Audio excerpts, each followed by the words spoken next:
दक्षिण मुंबईचा तो गजबजलेला डोंगरी परिसर. मोहरमच्या जुलूसमुळे वातावरणात एक वेगळा जडपणा आणि गर्दीचा अथांग लोट उसळलेला होता. हजारो लोकांचे पाय एका लयीत पुढे सरकत होते.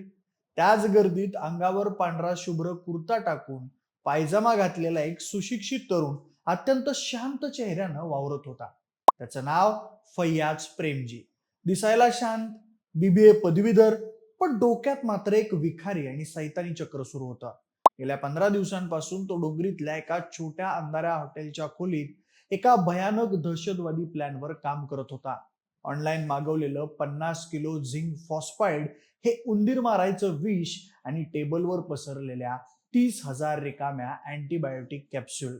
फैयाज अत्यंत बारकाईनं आणि स्वतःच्या हातानं रिकाम्या कॅप्सूलमध्ये एक एक ग्रॅम विष भरत होता. त्याचा इरादा स्पष्ट होता की पेन किलरच्या नावाखाली निष्पाप लोकांच्या शरीरात हे स्लो पॉइझन उतरवायचं. आणि हाच प्लॅन ठरवून त्यानं मुंबईच्या मोहरम मिरवणुकीत बऱ्याच जणांना पेन किलर म्हणून ही विषारी गोळी वाटली. आणि त्यानंतर जी खळबळ उडाली त्यानं संपूर्ण महाराष्ट्र हादरून गेला. मंडळी, मुंबईतील हा विषारी गोळीचा कट पोलिसांनी कसा उधळून लावला? हा फैयाज प्रेमजी कोण आहे? पोलिसांनी त्याच्याकडून काय काय विषारी वस्तू जप्त केल्या? त्याने हा घातपात करण्याचा प्लॅन का केला?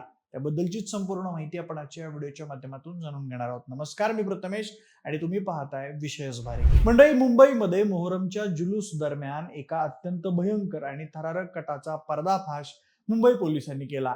फैयाज प्रेमजी नावाच्या एका उच्च शिक्षित तरुणाने हजारो निष्पाप लोकांच्या जीवावर उठणारा एक भयंकर कट रचलेला होता, ज्यामध्ये तो वेदनाशामक किंवा अँटीबायोटिकच्या गोळ्या भासून लोकांना थेट उंदीर मारण्याचं घातक रसायन असलेल्या विषारी कॅप्सूल वाटणार होता. तसा त्यानं तो प्लॅनच केला होता. म्हणजे फैयाज हा मूळचा पुण्याच्या विमाननगर परिसरात राहणारा असून त्याचं शिक्षण बीबीए म्हणजेच व्यवस्थापन शाखेत झालंय. त्याचे वडील पेंटची कंपनी चालवतात आणि फैयाज त्यांना या व्यवसायात मदत करायचा. फैयाजचं वैयक्तिक आयुष्य विखुरलेलं होतं.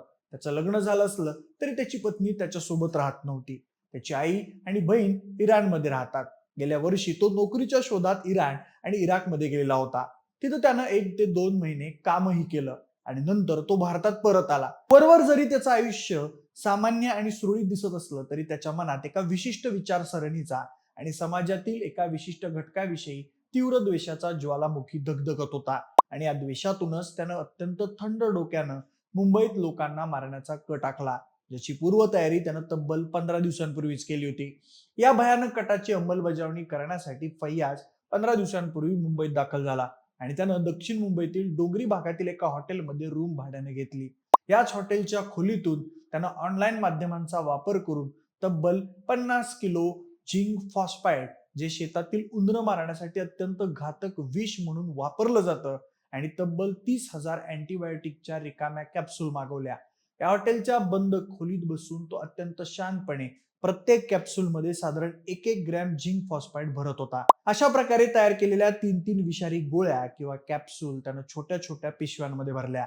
मंडळी, त्याचा मूळ प्लॅन हा सुमारे 30,000 पेक्षा जास्त लोकांना या पेन किलर म्हणून वाटण्याचा आणि मोठ्या प्रमाणावर विषबाधा घडून आणण्याचा होता. परंतु तो एकटाच काम करत असल्यामुळे तो केवळ काही प्रमाणातच या गोळ्या तयार करू शकला, असं त्यानं पोलिसांना चौकशी दरम्यान सांगितलं. त्यानं कॅप्सूलमध्ये मिसळण्यासाठी झिंक फॉस्फाईडचीच निवड का केली, यामागेही एक विशिष्ट कारण समोर आलंय. काही काळापूर्वी मुंबईतील पायधुनी भागात कलिंगड खाल्ल्यामुळे डोकाडिया कुटुंबातील 4 जणांचा गूढ मृत्यू झाला होता आणि फॉरेन्सिक तपासणीत त्या कलिंगडात झिंक फॉस्फाईडचे अंश आढळल्याचं समोर आलं होतं. फैयाजने वृत्तपत्रांमध्ये आणि इंटरनेटवर या बातम्या अत्यंत बारकाईनं वाचलेल्या होत्या, ज्यातून त्याला समजलं की रसायन अत्यंत घातक आहे आणि ते उंदीर मारण्यासाठी सहज उपलब्ध होतं. याच माहितीचा गैरवापर करून त्यानं आपल्या कटासाठी या विषयाची निवड केली. हा इतका मोठा भीषण कट पोलिसांनी आणि एका जागरूक महिलेच्या सतर्कतेमुळे ऐनवेळी उधळून लावला. मोहरमच्या मिरवणुकीदरम्यान जुलूसमध्ये पाणी, सरबत, अन्नपदार्थ अथवा औषधोपचारांचं वाटप करण्यासाठी मुंबई पोलिसांनी आधीच रीतसर अर्ज मागून ठराविक संस्थांना परवानग्या दिल्या होत्या. परंतु जुलूस सुरू असताना फैयाज प्रेमजी हा कोणत्याही परवानगीशिवाय लोकांमध्ये फिरून कॅप्सूल किंवा गोळ्यांचं वाटप करत होता. हीच गोष्ट तिथं बंदोबस्तावर तैनात असलेल्या पोलिसांच्या आणि उपायुक्त जयंत मीना यांच्या पथकाच्या नजरेत आली. त्याचवेळी जुलूसमध्ये सहभागी झालेल्या एका जागरूक महिलेला देखील फैयाजच्या वागणुकीचा आणि तो वाटत असलेल्या गोळ्यांचा संशय आला. तिने फैयाजकडे या गोळ्यांविषयी विचारपूस केली, परंतु त्याच्या उत्तरानं त्याचं समाधान झालं नाही.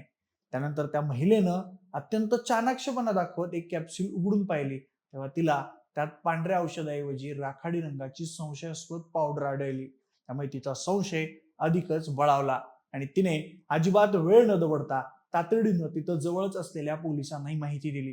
पोलिसांनी आधीच विनापरवानगी फिरणाऱ्या फैयाजला हेरलेलं होतं, त्यामुळे त्यांनी तातडीनं झडती घेऊन त्याला ताब्यात घेतलं. त्याच्या ताब्यातून त्या घातक विषारी कॅप्सूल जप्त करण्यात आल्या. त्याच्या तपासणीमधून तब्बल 14,900 गोळ्या सापडल्या. पोलिसांच्या या अत्यंत वेगवान आणि अचूक कारवाईमुळे एक मोठा अनर्थ टळला आणि हजारो निष्पाप लोकांचे प्राण वाचले.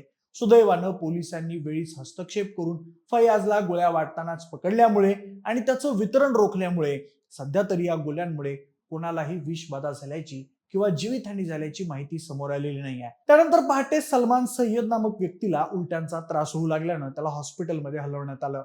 त्यासोबत या संपूर्ण प्रकरणावर पोलिसांनी अत्यंत गंभीर प्रतिक्रिया दिली असून पोलीस उपायुक्त जयंत मीना यांनी सांगितलं की पोलिसांनी योग्य वेळी केलेल्या कारवाईमुळे पुढील मोठा अनर्थ टळला आहे. पोलिसांनी आरोपी फैयाजचा मोबाईल फोन जप्त केला असून त्याचा कसून तपास केला जातोय. प्राथमिक चौकशीनुसार फैयाज हा मानसिक आजारानं ग्रस्त असण्याची शक्यता पोलिसांनी वर्तवली आहे. तो गेल्या अनेक दिवसांपासून नीट झोपलेला नाही आणि कोणत्याही डॉक्टरांच्या सल्ल्याशिवाय स्वतःच्या मनानेच विविध प्रकारची औषधं आणि गोळ्या घेत असल्याचं उघड झालंय. त्याच्या मनात समाजातील एका विशिष्ट घटकाबद्दल असलेला तीव्र आकस आणि द्वेष गुन्ह्यामागील मुख्य कारण असल्याचं प्राथमिक तपासात दिसतंय. मात्र पोलीस केवळ मानसिक आजाराच्या मुद्द्यावर न थांबता या प्रकरणाचा अत्यंत व्यापक दृष्टिकोनातून तपास करतायत.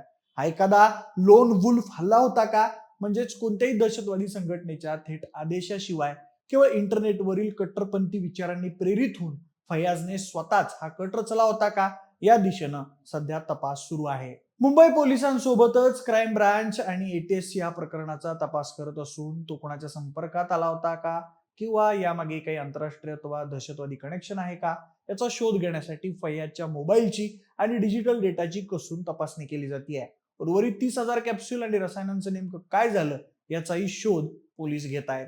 बाकी मंडळी, तुमच्या या घटनेवर काय मत आहे आम्हाला कमेंट करून नक्की सांगा. सोबतच आपल्या विश्वासभराच्या YouTube चॅनलला सबस्क्राईब करायला अजिबात विसरू नका. धन्यवाद.